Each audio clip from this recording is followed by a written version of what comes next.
everyone, it's Jay Sekulow coming to you from the Supreme Court of the United States here in Washington, D.C. Well, the Supreme Court is back in session, and I want to talk to you about a couple of the key cases that are coming up. One in particular that we need to be focusing on like a laser beam, and that is actually Arizona. Now, there's a lot of attention to the new litigation going on in Arizona involving the Arizona immigration case, but there's already a case pending here at the Supreme Court of the United States. That case challenges a different law, but the same legal principles are involved. Should the state of Arizona be entitled to enact laws to protect its citizens from illegal immigration? The federal government is opposing it. It's very similar to what's now going on at the Ninth Circuit Court of Appeals with Arizona, except this case is already here at the Supreme Court of the United States. Now, the American Center for Law and Justice, we have already preparing, hasn't been filed yet, but we're preparing a major brief to go into the court representing members of Congress and, of course, our members from around the country. So that case is already on the docket. It's been granted review. It's going to be heard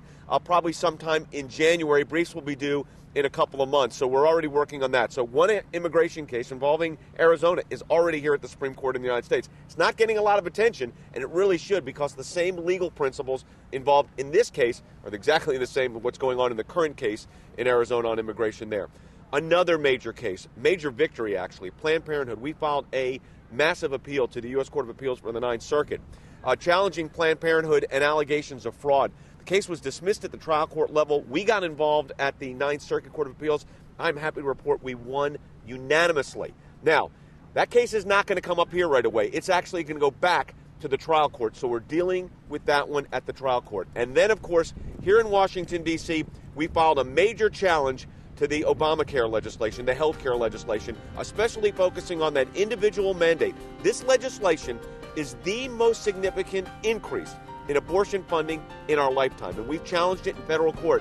And folks, there is no doubt that case is going to end up right here at the Supreme Court of the United States. This whole series of cases involving the health care issue are going to end up at the Supreme Court. So as the term opens up, I wanted to come to you from Washington and give you a heads up on the major cases. This is Jay Sekulow from the Supreme Court.